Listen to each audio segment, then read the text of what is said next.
Hey, it's me, Robby.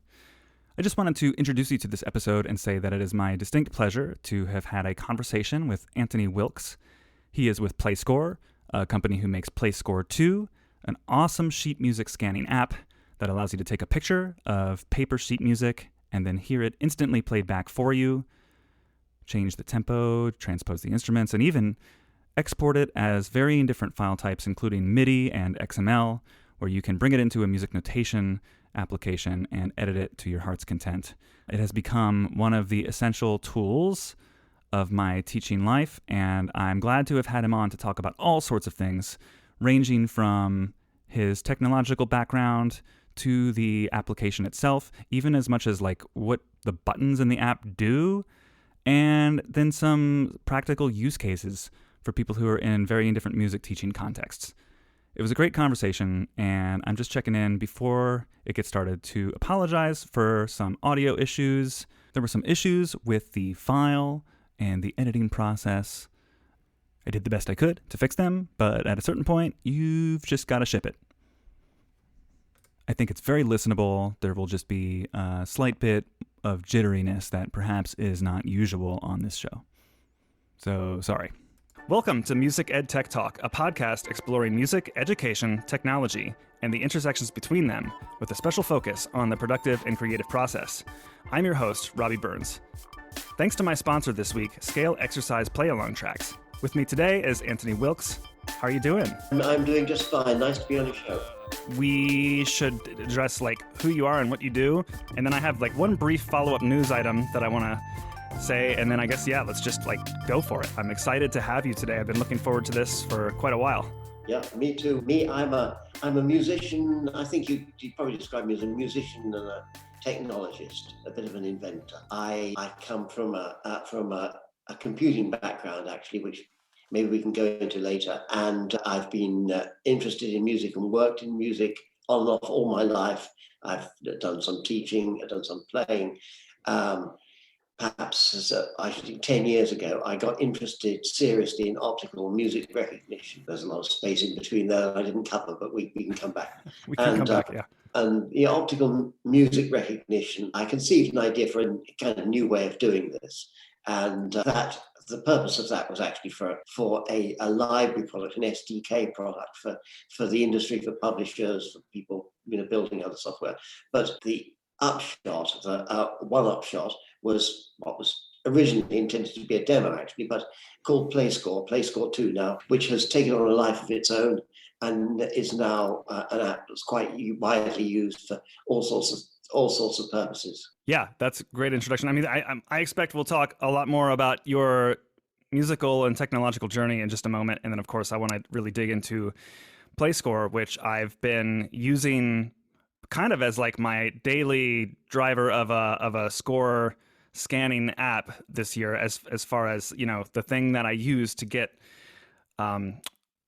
score the sheet music turned into an XML or a MIDI file for me to kind of manipulate and do things. So I've got a lot of thoughts, a lot of questions, and certainly want to help any educators listening understand how that could fit into their workflow as a teacher, because I think there's lots of really, really great use cases and really, really cool stuff going on. But before that, I want to follow up and say that I was in the last episode of this podcast, I was talking about a forthcoming update to Dorico for iPad. And in that interview, which was with Dr. Frank Buck, all about getting digitally organized. That's a great episode. I was saying that there was a forthcoming feature of Dorico for iPad, which featured the Open in Place feature on iOS, which is basically Apple's own, it uses now Apple's own file system for the managing of files opening and saving. So rather than kind of duplicating a copy of a file into your Dorico library and it's sort of living there separately on your iPad, now you can sort of use Dropbox or iCloud and just have your files live in one single place, but be manipulated from both the Mac and the iPad. So anyway, that is officially, as of this recording, which is on April 12th, that it came out today for all users, and I've been using it for quite a few weeks, and it has made me use the app on my iPad, like, I don't know, I'll just make up an arbitrary number, like 300% more often. I'm just, now that it's sort of integrated with my iCloud file-based workflow, I'm using it a lot. So I just wanted to clarify that, because in the last episode I was like, this is coming, I don't know if it's out yet, although it will be out by the time that episode is released, because I haven't published it yet. Anyway, have you used Dorico on iPad at all? Oh yes, I certainly have. It's I know the folks at Dorico, and we work together to a certain extent.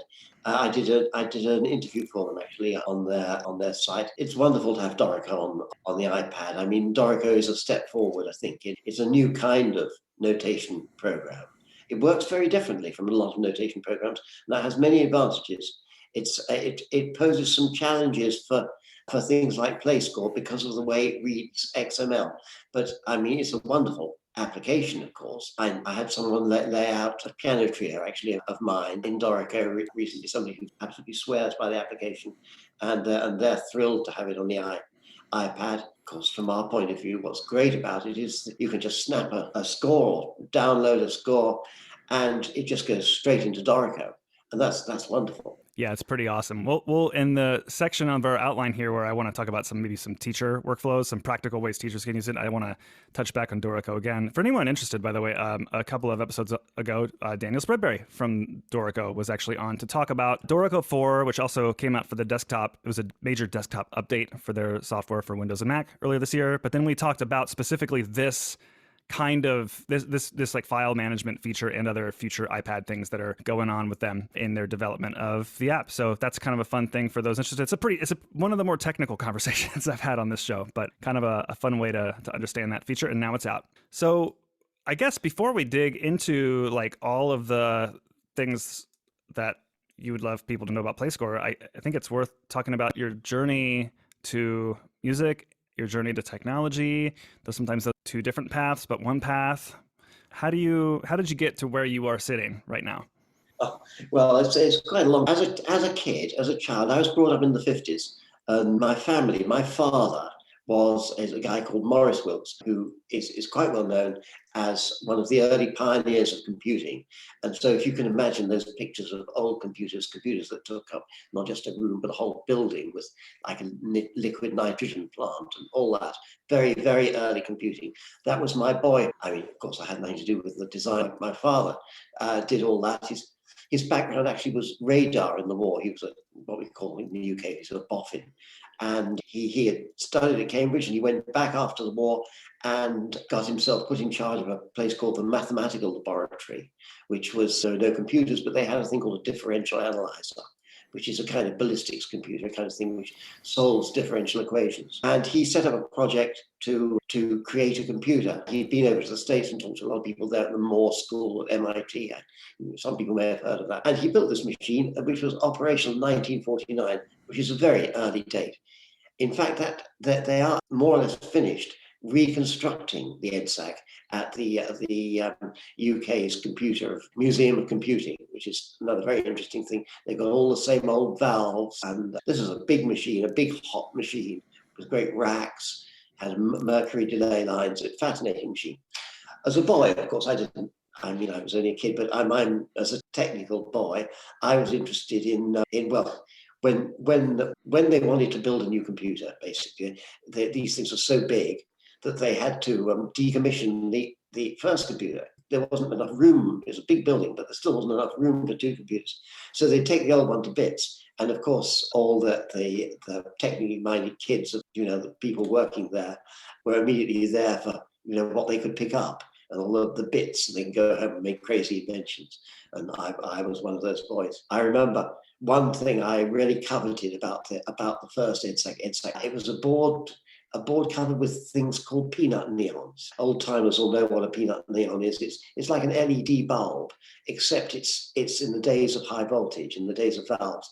So it's a little enclosure filled with neon gas, and it's just about the size of an LED. And there were a few hundred of these things mounted on a board and connected to memory and random places and registers in the device. And this thing used to flash, when the computer was working, and it fascinated a kid like me.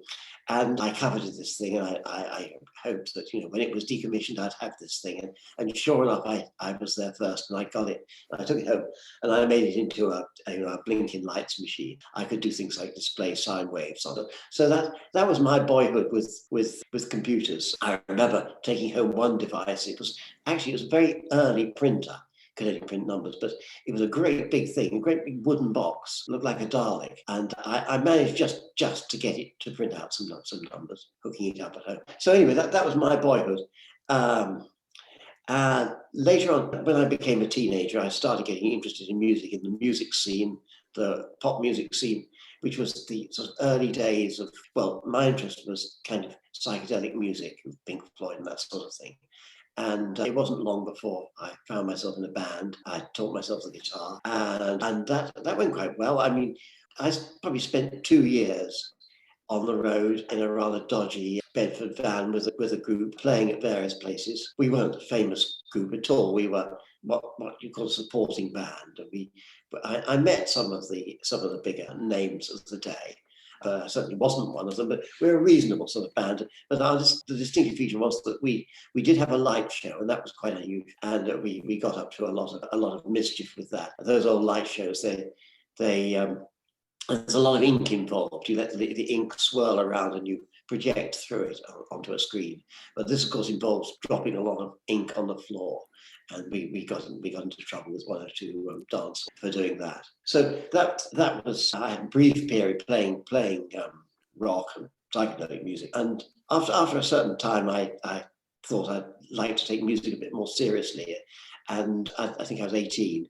I attended a music school in Cambridge, which is not a particularly well-known music school, but it did have some interesting people there. It had Caroline Bosanquet, who's quite well-known, and also Christopher Hogwood, who's very well-known in the early music scene. He's dead now, but people will know his name.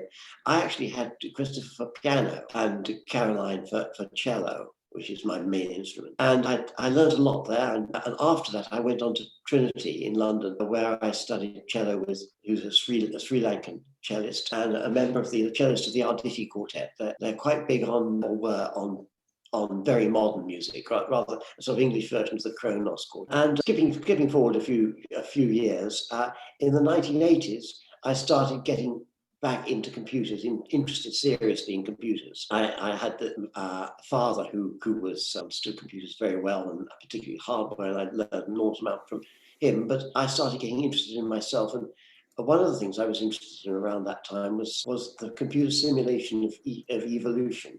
It struck me that being naturally lazy, could you get computers to evolve themselves to write these difficult to debug programs? And I was captivated by this idea, and I wrote various programs on various machines. Because computers were small and resources limited in those days, that led me on to looking for faster ways to run my programs. And that led me on to compilers, the programs which computer code like C++ or BASIC or whatever it is, turn it into machine language that the machine can understand. And I wrote a compiler at that time purely for the purpose of making my own programs run faster. But someone I knew kind of got interested in this, and he already had a computer business. And together we put this compiler together, and we were in the UK. I traveled over to Philadelphia, where it was the headquarters of Commodore, and them in this thing. And they gave us a bit of money, and we went back and started a company and produced a number of compilers for early microcomputers. That was a kind of an opportunity at that time, because these were little machines and they didn't really have compilers. They had basic interpreters, but not compilers.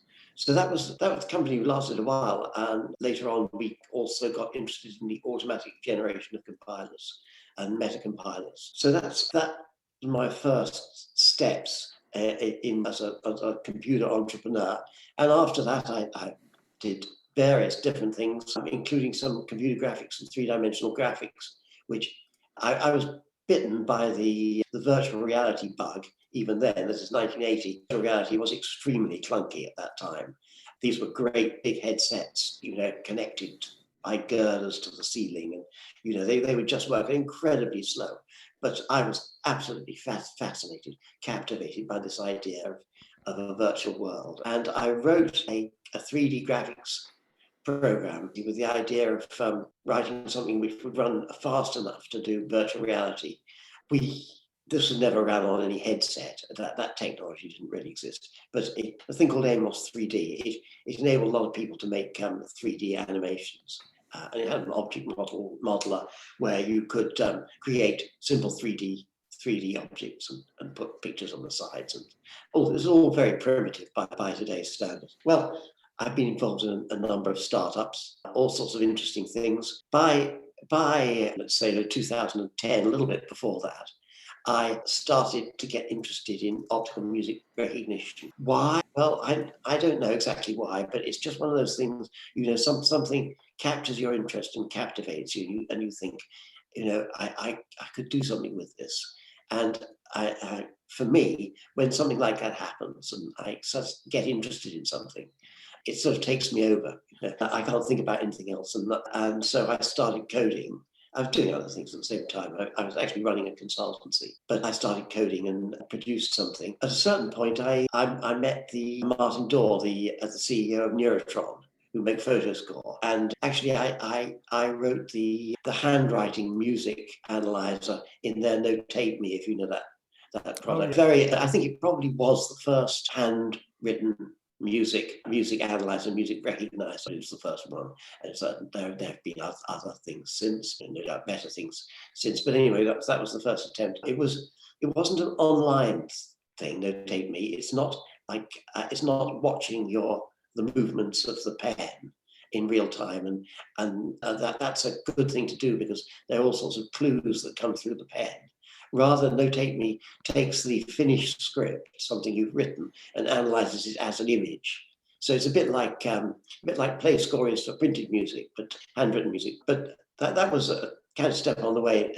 And interestingly, this handwritten analyzer called HNP was a completely different thing, completely different code base to anything that goes into PlayScore. It's a completely different problem. It might surprise people to know that, but handwritten music and printed music recognition are very different things. Anyway, that was a kind of interlude, and a very interesting interlude. And the idea I had in my mind for optical music recognition, this was really before apps. And I was thinking of, at the time, Google was transcribing the world's libraries, and there was a lot of that kind of activity going on. And I was thinking, well, what about the world's music libraries? I was thinking about transcribing music, getting music in volume into machine readable form. And why web existed? Well, this is something you could use as part of a browser, something to be able to play a piece of music. So that was the sort of level I was thinking on. And I was thinking of other things like automatic page turning, which requires optical music recognition or some kind of music recognition to synchronize the sound to the music on the page, and so it knows where it is on the page and where to turn. Sounds like an awful lot of trouble to go to turn a page, but that's the way it has to be done. So I was interested in things like that. And indeed, our main offering today, or my company, our main offering today is a library called ReadScoreLib, which is a library people can build into their own programs. We license it, publishing it, well, to all sorts of people, in fact, including some apps. There's a very good app called Harmony Health, by the way, which uses ReadScoreLib, and there are other things that use it too. People can license that from us, and it gives them optical music recognition capability in their software. So that was really our main thrust, and still is really. PlayScore came along. Well, as apps started to become available, it was obvious to me, well, hey, wouldn't it be wonderful to have an app where you just take a picture of a piece of music and it plays it? And of course, that's such a captivating idea. And I couldn't let it go until I made something work. The big problem is the kind of image you get from a device camera. I mean, when we think of music, we think of something with nice straight staves, don't we? A nice square piece of music with straight staves, and all that stuff. But I thought, well, I wonder what you get if take a picture.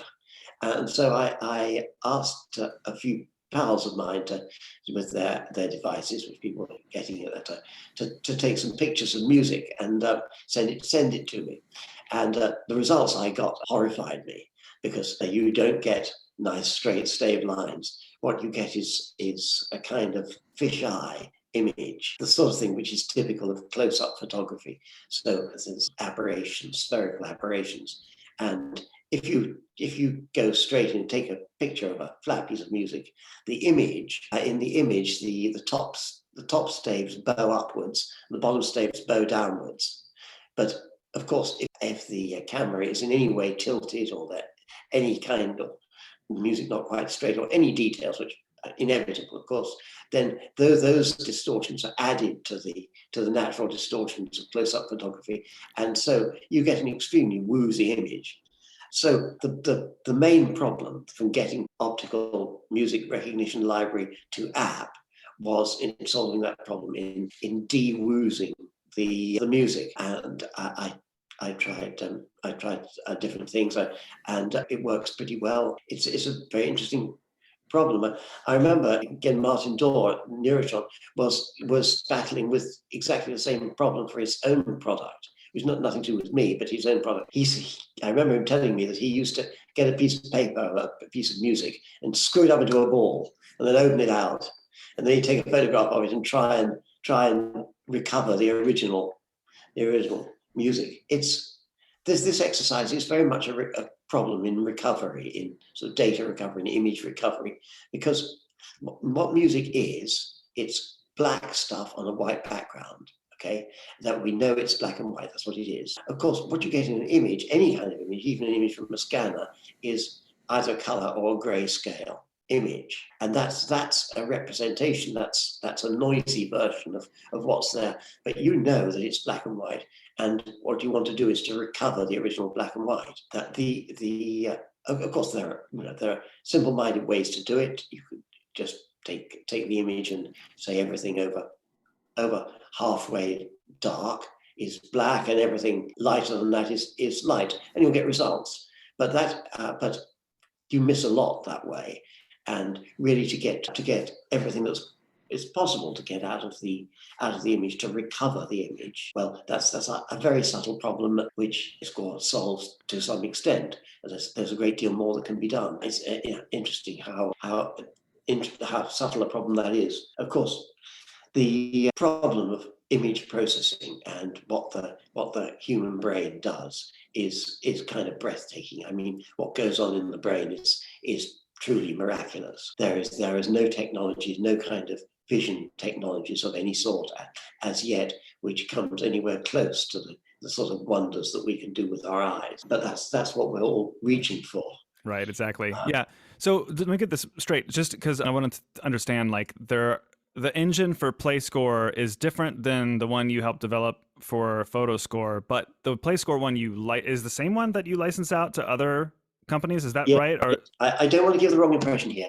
I have nothing to do with forScore. That's entirely Neurotron's, an excellent product that they developed. I had no part in that at all. I did write the handwriting, and that's a separate thing. So yes, we have one optical music recognition engine for printed music, which is called ReadScoreLib, and that's available both as a licensable library, and it's used in, we license it to ourselves. It's used in PlayScore. Got it. Okay. Yeah. So I guess as an application, PlayScore, because there are lots of, well, I guess for people who are not familiar, because, I was just having a conversation with another teacher friend earlier today, and they were saying, like, I can't even my sheet music into forScore. And forScore is kind of more like a reader app that works with, PDFs, and you can clean them up really nice and pretty for it, but they essentially can just be something as bare bones as photographs. So I just want to take a second and clarify for anyone listening that the kinds of files that me personally that I work with in a reader app like forScore are typically things that I scan using like a multi-purpose document scanner. So like for me, I like ScanBot is one I've used before, Scannable by Evernote, but lately I've been kind of settled on Scanner Pro by the company Readdle. And I think I'm saying that name right. They're the makers of the great apps PDF Expert and Spark Mail. And what I like about that app in particular is that it does some of this like cleanup that you're talking about. Like it trims the edges, it aligns the page so that it doesn't have kind of like fisheye look. It can make it grayscale or just black and white or full color. But basically you can, like, if you take a decent if you get your camera aligned right over a document, you can get pretty much a paper document can look almost as clean as if you had created the PDF yourself on your computer. And if you get good, clean copies of scans, this is one of the faster apps that I'll typically make a PDF out of a paper score and then send it into forScore to read it. But PlayScore is like a different category of app, of which there are many on the App Store, on the Play Store, basically a category of app that's like taking those pictures and then creating data that can be interpreted, played back, exported as XML, audio, MIDI, can be brought into a score notation editor for editing, kind of like a totally different but very, very useful category. So I guess it's worth mentioning, like, what are some like some of your favorite features of PlayScore, and what ways do you feel like it's distinguished from like a general purpose document scanner? And then what ways would you even say is it distinguished from some other, what kinds of ways does it distinguish itself from some of the other kind of like smart sheet music scanners that are out there? From a document scanner, as you say, they do some straightening out and so on. They produce an image that looks very good. PlayScore is a sheet music, plays sheet music. So it isn't just taking an image and displaying it. It's analyzing the image so that it knows internally what everything is and can interpret it and turn it into music which you can hear and as you say, to export. So it's a different category from a document scanner, and indeed sometimes people look at PlayScore and they say, well, couldn't you improve it by using a document scanner first, and that'll get it all straight, you know? Well, of course, PlayScore has got in it, you know, a document scanner and more. The requirements of optical music recognition go beyond what's necessary to make an image good as a document. And so, although PlayScore does this internally, you don't see it on the screen. It's the inside of PlayScore that sees that. What you see on the screen is the original music, and that's a deliberate decision, because people want to see the music they're familiar with. They want something as close to the actual, or at least that's our experience of the actual music they've downloaded or that they're using. They take a photograph and they want to see that on the screen. And they want to see it animated so the cursor goes through it and it plays it. I'm kind of like doing it in a way where like I'm not taking a picture as often with the app as much as I am like importing an existing PDF that I have used one of those scanner apps for. So I have a lot of like documents in my PlayScore library that are pretty clean, but I think it is a conscious choice. You notice it when you open the PlayScore library, or even if you try to take a photo of a piece of sheet music on your phone, like it very deliberately depicts the score to you in the user interface as like the picture. It looks like a picture, not a scan. So it has this kind of a feeling of like, there's kind of a feeling of almost magic for when you hit the play button and hear it, because you sort of feel like it's almost like an augmented reality kind of feeling, like that the playback is layering on top of your existing reality of you just like sitting at the piano with looking at the paper or whatever that might be is like clearly like a focus of the app. Are there other kinds of workflows and features that you would want like music educators to know about? Yes, absolutely. PlayScore is designed to be useful in a number of different scenarios. There aren't very many music scanners on the App Store. There's a thing called Sheet Music Scanner, which is very good. PlayScore goes a little beyond that in that it does a lot of musical symbols like dynamics and text and tremolo and articulation and all those things. The categories people who use PlayScore most is, first of all, there's for accompaniment. A lot of people want to practice their instrument, and there isn't always a pianist to hand. And if you're a singer or a clarinet player or violinist, it's really useful to have something which will accompany you using your own music. I mean, there are certainly a lot of very good applications out there where you can buy an app which has some built-in music, some tunes they've already coded in, and that can be very good for a beginner. They've perhaps got a course already worked out. But for people who have music already that they want to accompany themselves on that specific music, then PlayScore is very useful. And so they can download it, and of course a lot of people download music from IMSLP or any published music in PDF form, and PlayScore can just play that. It can play it to you either with your part in it or not with your part in it. Or if your part is a transposing instrument, it can do the transposition for you. You have to check auto transpose for that. by the way. Having just sent, sorry to interrupt you, having just sent a number of my own band students to our county's solo ensemble festival, I can tell you for sure, like, that's a very, very real need. Like, a lot of these students who are playing accompanied music are getting to, they're only paying their accompanist for like 2 or 3 sessions where they get to meet with each other, and then the performance. And of course, playing to a machine and a person have very, very different characteristics, but that context of being able to hear yourself play to the piano accompaniment is just something that a lot of these students simply don't have and could have by simply taking a picture of that piano accompaniment. And I'll just throw out another example too. I mean, I think a lot of choir directors have themselves sort of had this feeling of like wanting to sort of get away from behind the piano and be in front of their students during rehearsal. And, a totally viable way to have this happen is to take a picture of the piano accompaniment and then just have them do it to a play along. Yeah, indeed. That's, I don't know if you remember, years ago, before there were things like PlayScore, Music -1. Yeah. And you could buy a record of, I know of, Brooks' violin concerto without the violin. So if you're a violinist, and these were widely used, very useful things. And PlayScore is kind of like that, except it does it from the music. So that's one category, accompaniment. In fact, we probably the most desired, the most asked for feature in our recent release, our most recent release, or our most recent major release, was a counting feature, something which will count the music in, so you can start PlayScore and then pick up your violin or whatever it is you're playing, and PlayScore will give you time to do that by counting in. You mean like a count off, like a 1, 2, ready, go, and then the playback? Yeah, but actually the counting was the most requested thing.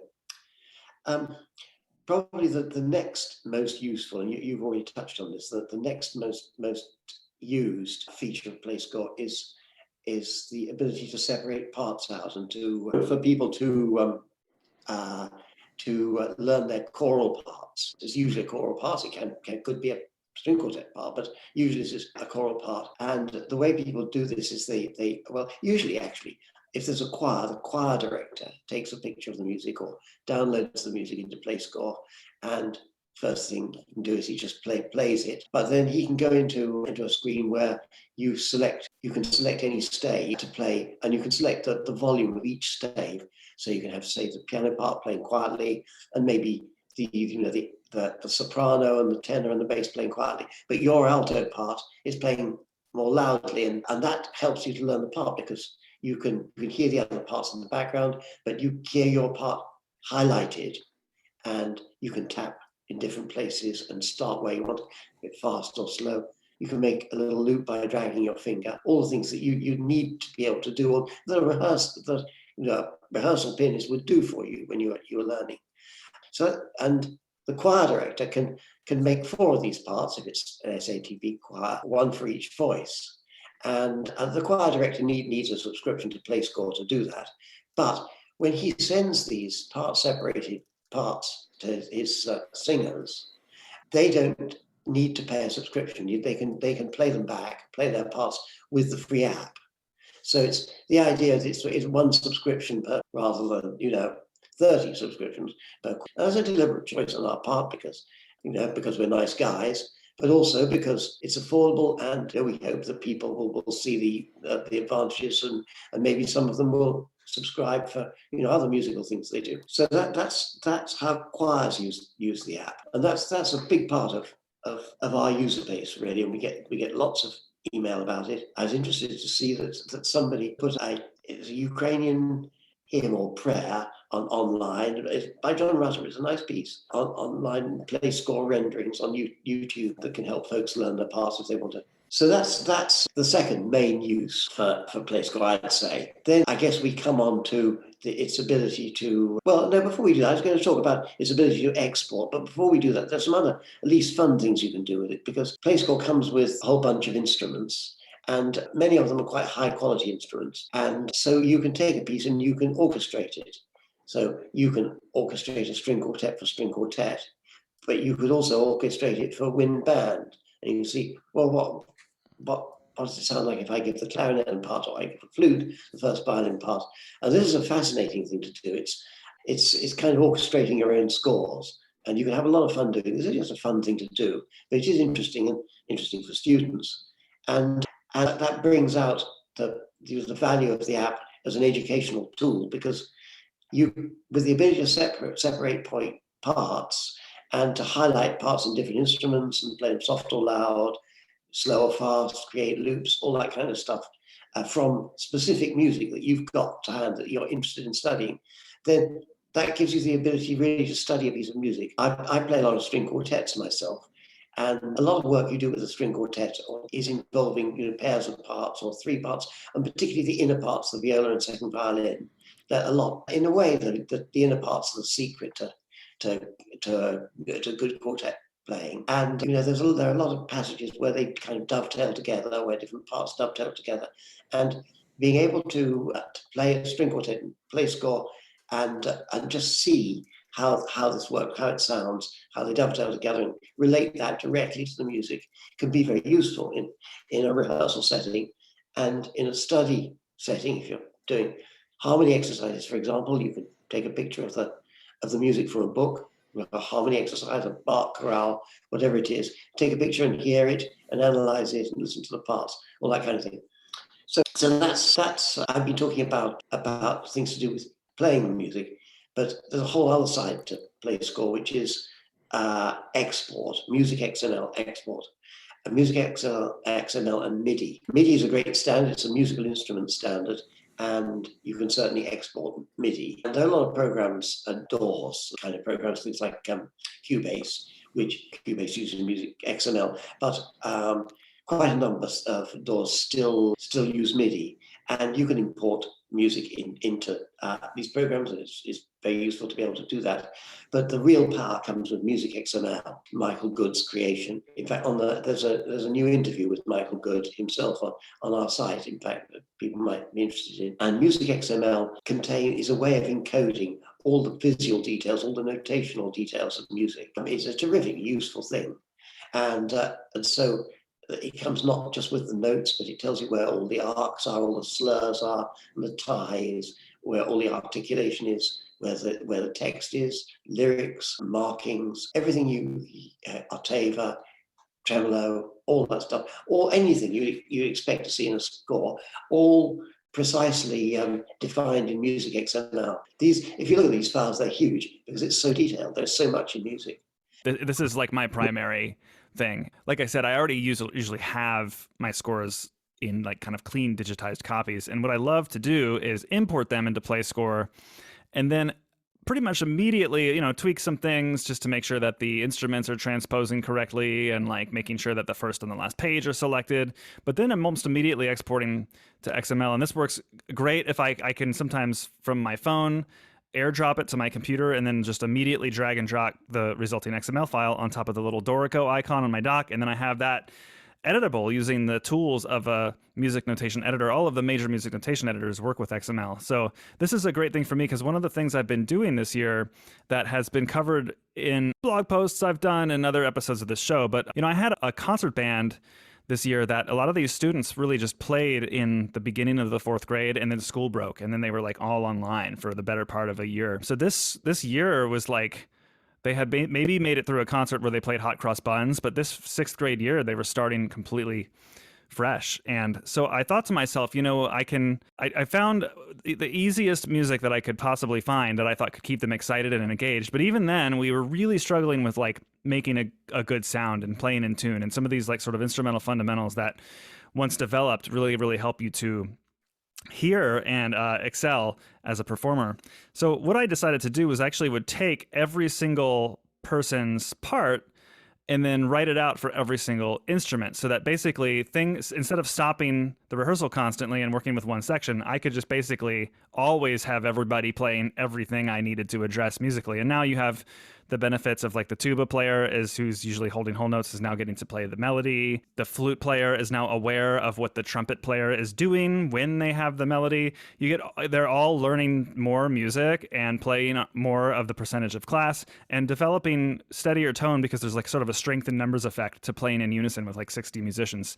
So anyway, this has been really, really successful for me. And I've even made some play along tracks that have super loud beats and like justly in tune tuning drones that they kind of play these melodies along to. But getting everybody's part written out for every instrument requires me to first have an editable version of the part. And this can be, I'm pretty fast in Dorico, but it still can be very time consuming. And so like to be able to take a score, import it into PlayScore, and then export it as XML and just like basically select the whole tuba line. Like this week I'm working on bass lines for our whole spring concert program.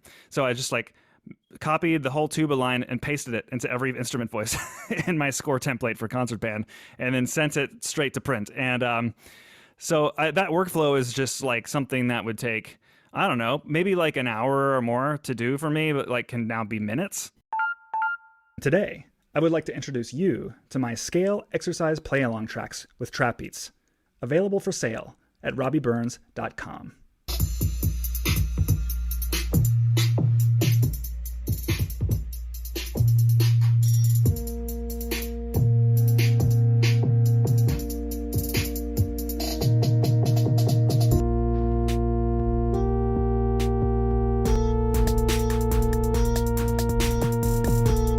These trap beat play-alongs include over 72 audio recordings, each of which includes a count-off, a trap beat at 70 beats per minute, and a tuning drone playing both the tonic and each note of the scale in just intonation, so your ensemble can learn to play in tune, develop steady, sustained tone, and blend with other sounds. These drones are stacked over top engaging trap beats that help students to practice at slower tempos while developing steadiness of time and a better concept of how the beat is subdivided. The scale exercises include whole notes, half notes, quarter notes, eighth notes, scale in thirds, and a mini scale with an arpeggio at the end in all 12 keys. I've also included 3 speed variations of a Remington exercise, so band ensembles can work on their favorite tone and technical exercises, whether they be from a method book or of your own invention. The tracks are $15, but for $40, you can get the stems to the tracks in Logic Pro and GarageBand format, so that you can do things like speed them up and slow them down, change the pitch,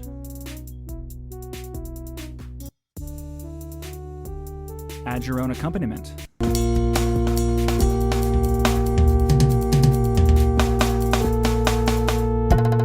take out my voice and add your own, and 2 and 3 and go, or even sequence the tracks together to completely automate your ensemble warm-up.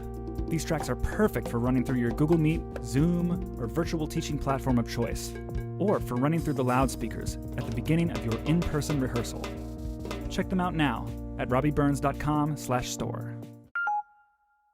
I think I should just ask for our listeners, what is the free tier of PlayScore? What does it offer? What is the pricing, and then what platforms is it available on? Okay. Right now, PlayScore is available for iOS and Android. So that pretty much covers the mobile device, and that's tablets and phones. We're working on a PC version right now, and the PC version we're not finalized about exactly how that looks, but it will certainly be able to do what PlayScore can do. But being a PC product, it's going to be a little different. But it'll be able to do all things which you can do with a traditional music scanner. And there will be a Mac version ultimately. That's a native Mac version, right? Yes. I've talked quite a bit about like the various ways that now an Apple platform developer can get a Mac app to exist. And one of these ways is that if you're running one of these new M1 Apple Silicon apps, iOS apps will run natively and can be downloaded from the Mac App Store if the developer has chosen to allow the user to do so. And you'll have chosen to let us do so. So even though you're working on this like fully native Mac version, you can actually technically use PlayScore on the Mac. I just want to say thank you for that because there have been times where that's the device I'm in front of, and especially if I'm going to be doing some serious XML editing in Dorico right after the fact, it's great to be able to have that there. Well, it's a pleasure. It's a help if you have a Mac, you can use that on your regular subscription. It doesn't cost you anything. You can use it on the Mac as well. And as you say, that can be useful. Yeah, coming back to platforms. Okay, so right now it's mobile platforms, Android and iOS. The Android version a little more than a year ago now. And those two versions are completely interoperable. You can take a PlayScore document from one and move it to the other. And so if in your choir you've got some Android users and some iOS users, That doesn't matter, that's fine, because it's the same thing supported on the two. It doesn't synchronize between the two. The different PlayScore apps don't synchronize, but you can share between the two. And exactly the same will be true of the PC version and the Mac version when they come.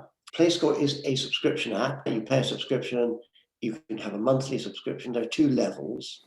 On the lower level is music, which you photographed. You can have multi-page photograph documents, no real limitations on that. You can you can export them as MIDI.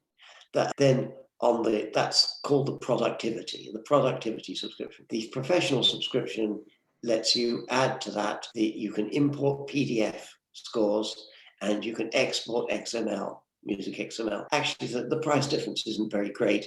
And in fact, nearly everybody chooses the professional version. Pricing, well, it depends where you are, but if you're in the USA, I got this right, about $4 for a month for the productivity and $5 a month for the professional. But there is an annual version which is greatly discounted, more than most apps tend to be discounted.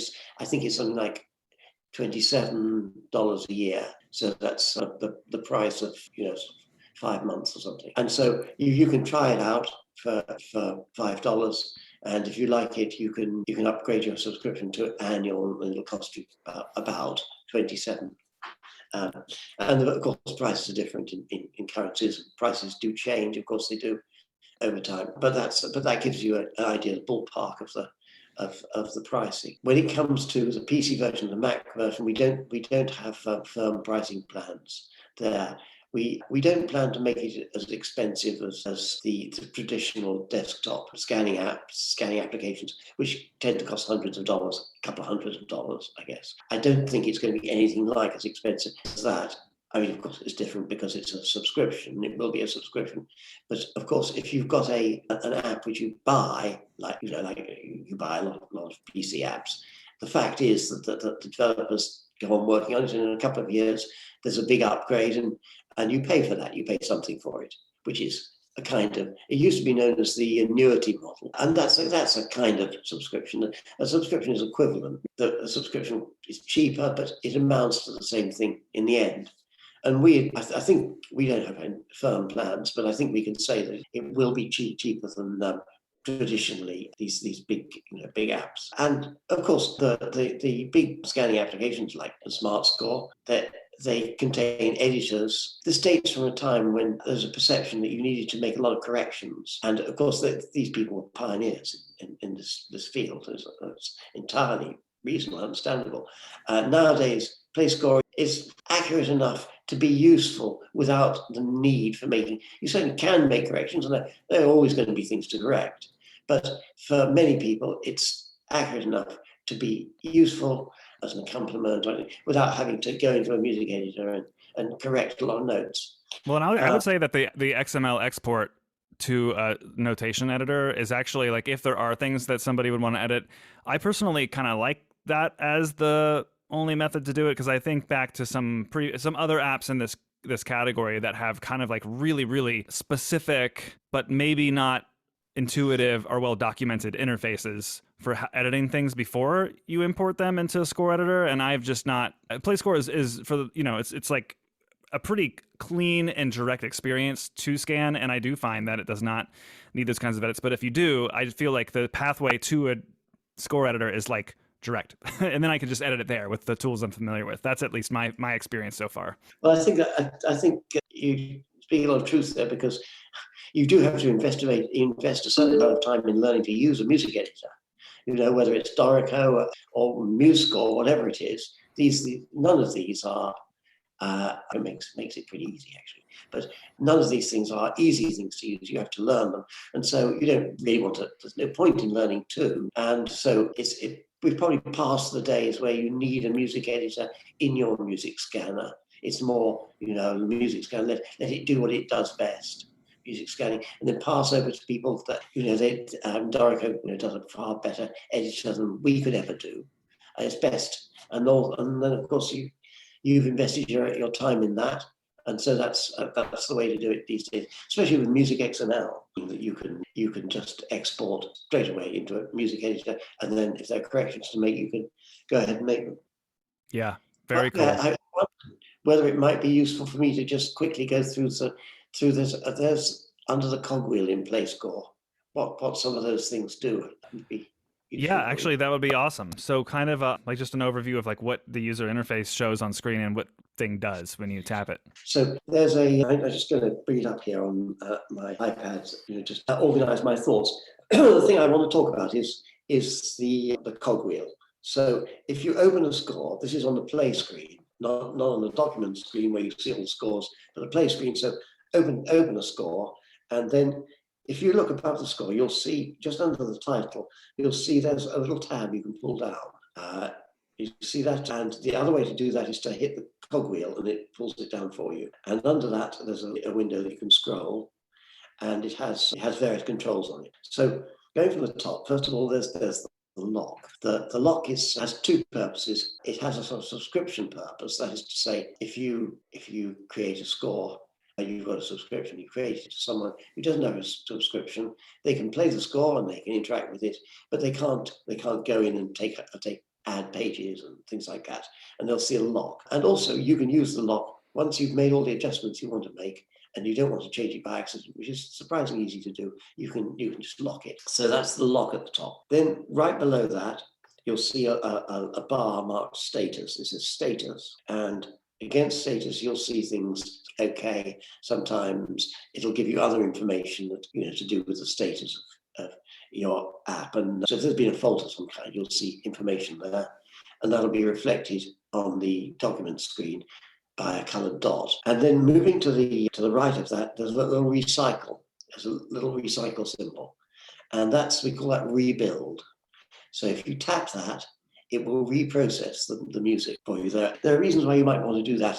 One is if suppose you've got auto update on, and we do a new version, and you download the new version of PlayScore, all your documents will be exactly as you left them. They won't all automatically be reprocessed, but you can choose to do that, and you can press that thing, and it'll cycle around, and it'll rebuild. We call it rebuild the document. That's to say, take the visual representation of the music and turn it into MusicXML and MIDI. Just then, right below that, there's a line called dynamic range, and the purpose of that is to, when PlayScore plays with dynamics, the louds are loud and the softs are soft, and sometimes they're too loud or not loud enough, and you can adjust that. So just the range of the dynamics. So if you've got rather jarring Fort Sandy or something like that, you can turn it down a bit, or if there's some error, if something's if it's a forte and PlayScore is for some reason playing a fortissimo, then you can use that. The next one going down is play repeats. That tells PlayScore to either play the repeats in the music or not play them. There's an interesting thing here that sometimes we get a review which says, I snapped the music, but it didn't play the repeats. Well, there's an explanation for that. The first playthrough, when you take a picture, the first place score is without repeats. The reason is that the immediate place score, you take a picture and immediately you hear the music. There's no delay, you just hear it. And the reason, that's a kind of, as you get a visible check, you can see the picture, but that's an audible check. You're playing the music to say, is this a good enough photograph? If I've got some dropouts, I'll take the photograph again. And so that's the reason it just plays it through without the repeat, so you hear everything, and it doesn't repeat. You're not interested in that, you want to hear everything. But then if you play it subsequently, you'll find that the repeats are played. The next line is auto transposition, and we talked about that a little bit. Normally, PlayScore does in fact assume that all staves have the same key signature. That's because we're talking about redundancy. You need at least two ways of telling everything. It's because in low-grade scores, like say a miniature score, an ancient miniature score, an old hymn book or something, it makes PlayScore more accurate to be able to assume that all key signatures have the same. If you tap auto transposition, it doesn't make that assumption. It allows for the possibility of transposing instruments, and it also does the transposition. And there are some details that go with what happens when you export that, but I won't go into all that now. But that's basically what auto transposition is. It'll figure out the transposition, and with luck, you'll get a correct rendering of the music. Next one's split staves. This is for people that, a lot of choir music, particularly actually barbershop music, is written 2 parts to a stave. So you'll have the maybe 2 tenors, 1 stave, or if it's SATB, an easier example, you have a soprano and alto on 1 stave, stem up for the soprano, stem down for the alto. And then on the next stave, you'll have the 2 tenor and bass with stem ups for the tenor, stem down for the bass. And so there you need, if you want to separate out, say, the alto part there, it's not enough just to be able to say, I want to play this stave louder and the others in the background, because if you play 1 stave louder, you'll get soprano and alto.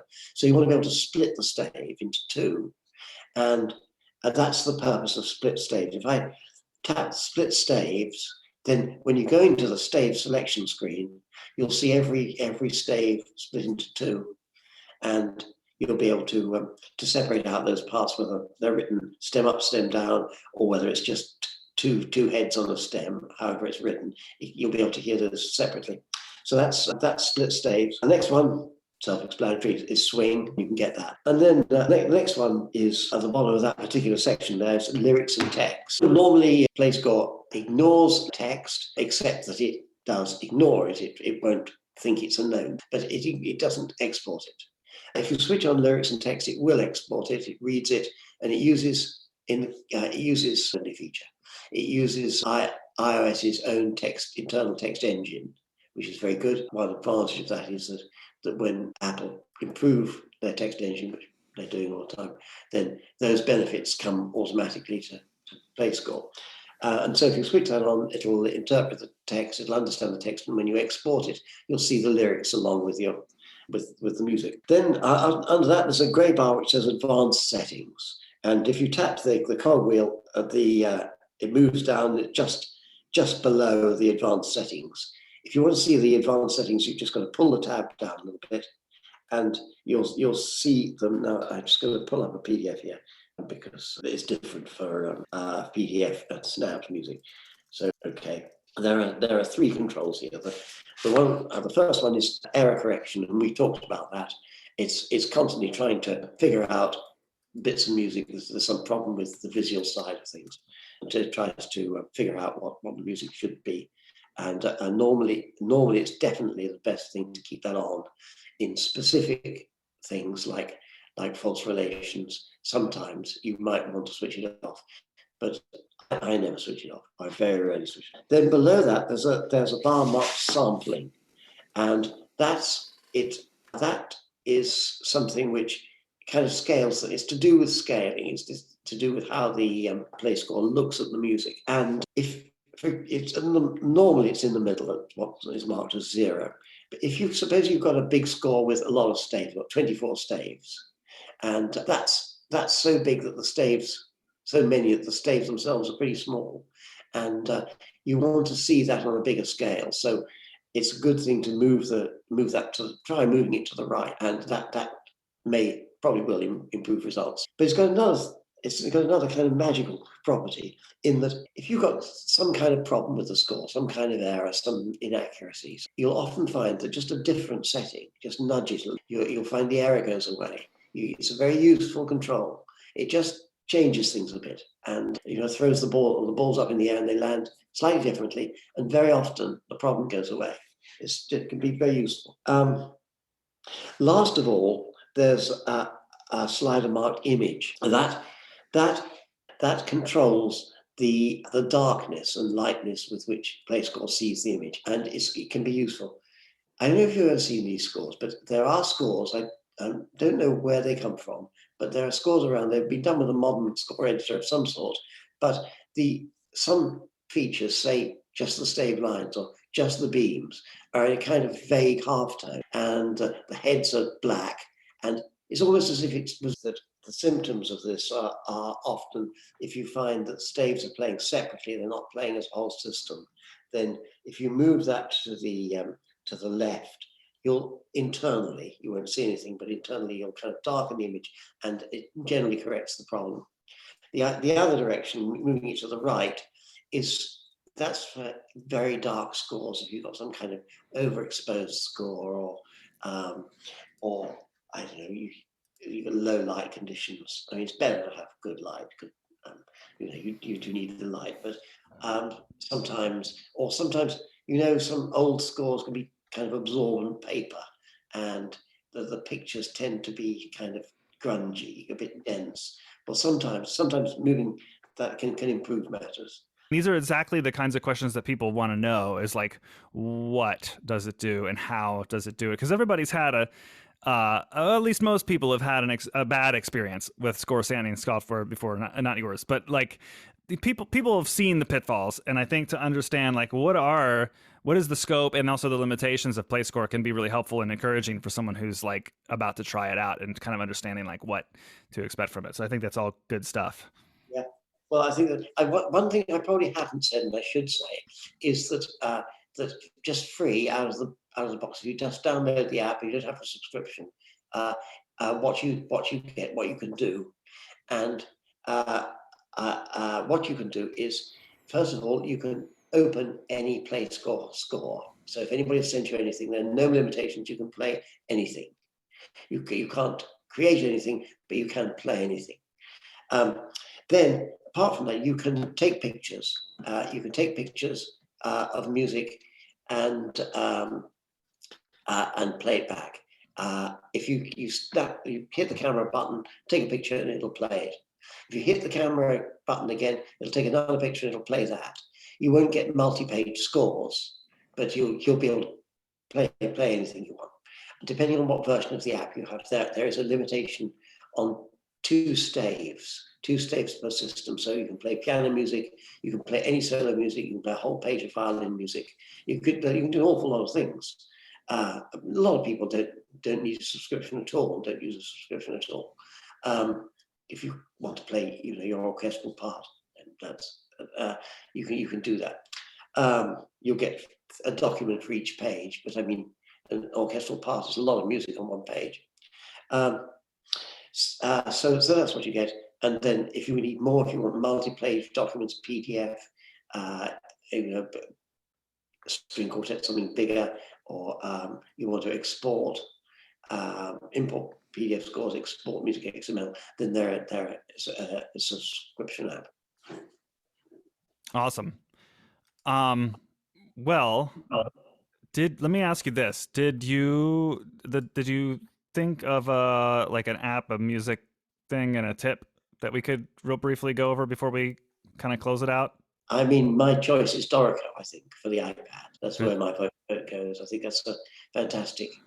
Yeah, good answer. I mentioned this on the last episode, but I'm going to mention it again. Audio Hijack 4 is an indispensable music utility on the Mac for me, and they came out with their 4th version pretty recently, and it does have automation. For example, when I got set up for you on this call, I ran a Siri shortcut.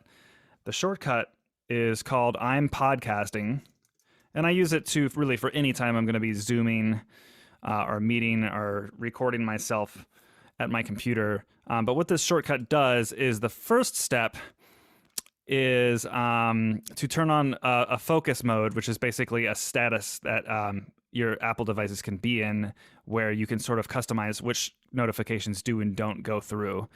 So I like my wife to be able to notify me while I'm recording, but pretty much no one else. So that's on. I have a really noisy fan next to where I record, so I have my device speak to text the words "turn off the fan" to remind me to turn it off. I time track my projects for Music Ed Tech Talk, so I have a Timery, which is like a time tracking app. I have a Timery shortcut that starts recording. It records that I am recording.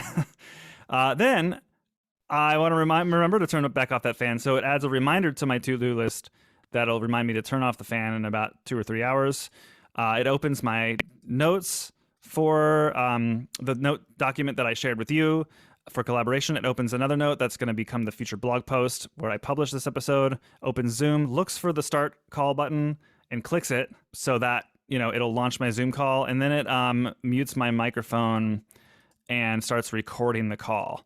Now, this automation, now that Audio Hijack has, in this new version 4, has support for shortcuts. Well, now one of the actions that they've donated to the Shortcuts app is to start one of your sessions. And what Audio Hijack does is you basically create different sessions, and you get a graphical user interface where you can sort of like choose where your different hardware and software devices are, like how they're wired to each other. So I have one, a lot of mine are very simple. One of them just records the Chrome application. So if I want to like record audio that's playing in my web browser, I have a session that does that. I've got one that just all it does is it records the input of my audio interface. So basically it gets the input of my microphone I'm speaking into now.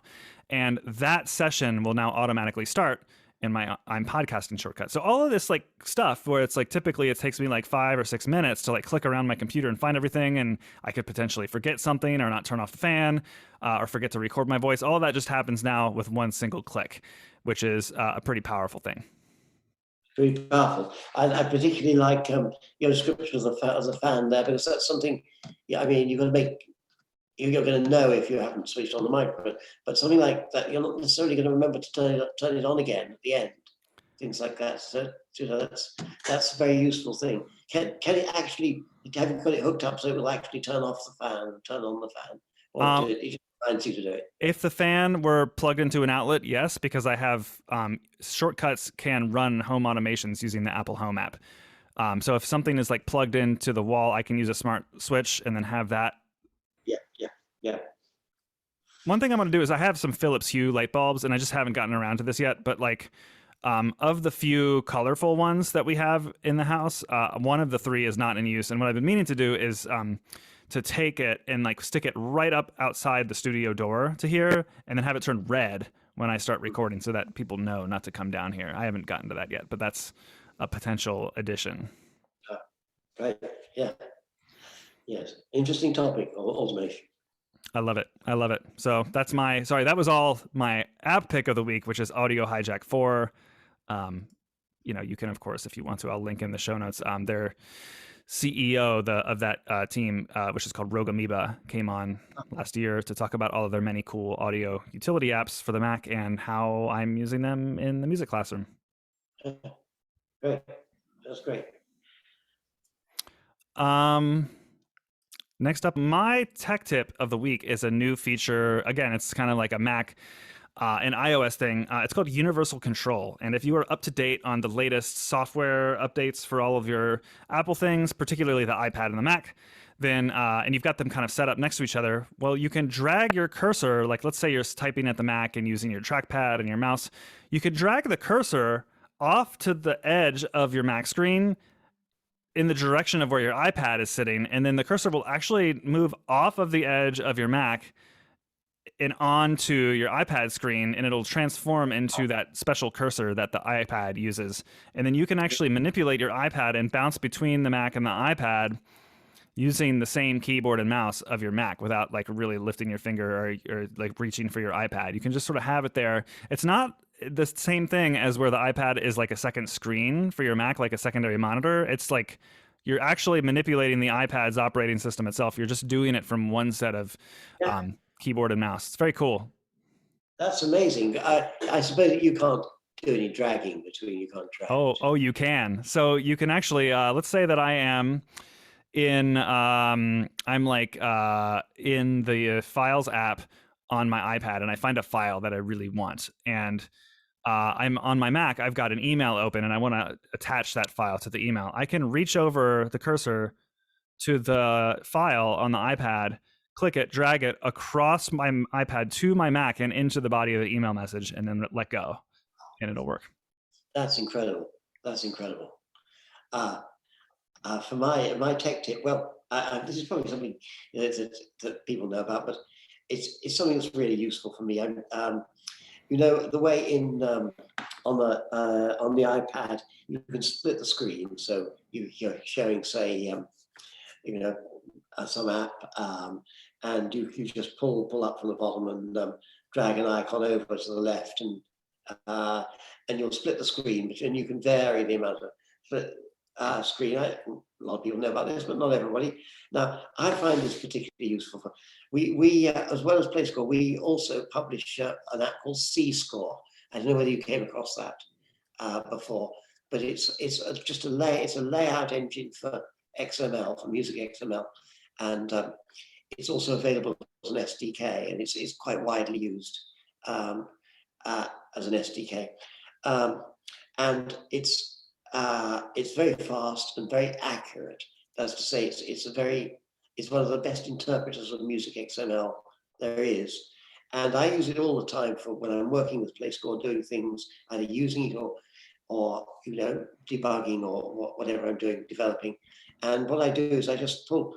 I have PlayScore on the screen. I just pull it up on the side, say C-score up on the side, and I can export from PlayScore straight into C-score, and make a change and export again. And I've got both going at the same time, and I can compare the music back and forth.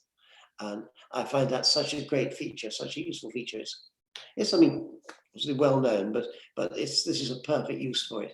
So maybe that'll be useful to someone. That's awesome. Yeah, I use the split screen quite a bit on the iPad. One of my favorite, actually, speaking of shortcuts again, I have a shortcut that actually will take my seating chart for my band and open it on the right side of the screen in GoodNotes, and then on the left side of the screen will open forScore to my score, and it just does that with one tap of a button. So pretty fun. And that's a great tip too. Is you snuck another app in there for our listeners too. So that's great. Well, for music of the week, I'm actually going to this is often an album pick, but I'm just going to say I've been rereading, or rather listening to Listen to This by Alex Ross. He writes about classical music for The New Yorker. Most people are, I think, familiar with his book, The Rest is Noise, which is like a 20th century. Yeah, I've got it. Yeah. Yeah. So he's got a great book called Listen to This, very digestible, short, kind of like shorter form, right? Like perhaps like longer than something he would write for The New Yorker, but like also just like short enough that you can sort of pick and choose like which things you read. And he covers everything from Schubert to Mozart to Radiohead to Bjork. And he's got on his website a listening guide with like excerpts of all of the stuff in the actual book. So I'm just listening to it on Audible right now for the second or third time. And I'll link in as my music listening this week, just his like whole website of like embedded listening examples from that book. That's great. Yes, I've got that book, and it's a very interesting book. Well, let me see.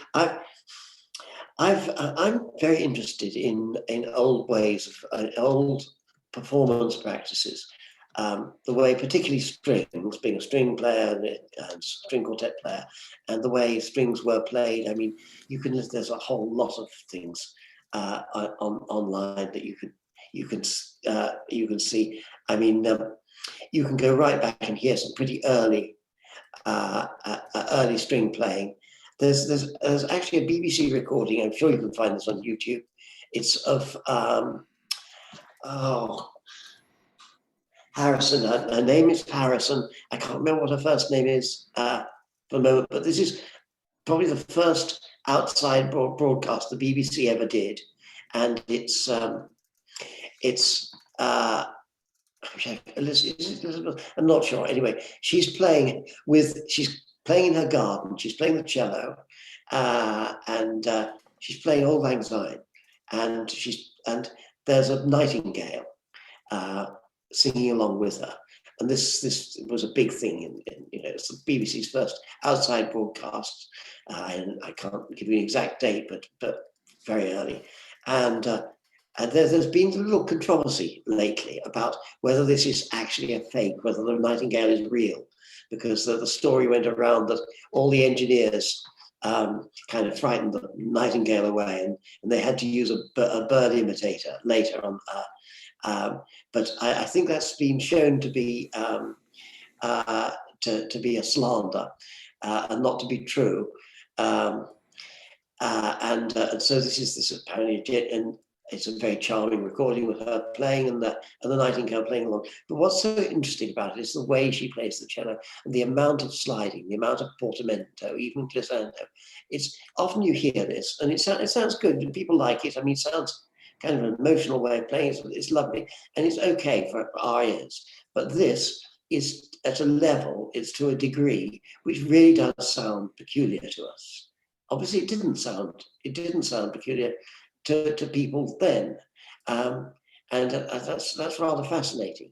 And so it's interesting to listen to this whole recording and hear the cello played in a style which today would be regarded as I think rather sentimental or vulgar, but then obviously absolutely wasn't. It was a different, people's ears were attuned differently, and the world was different, and it takes you into another age.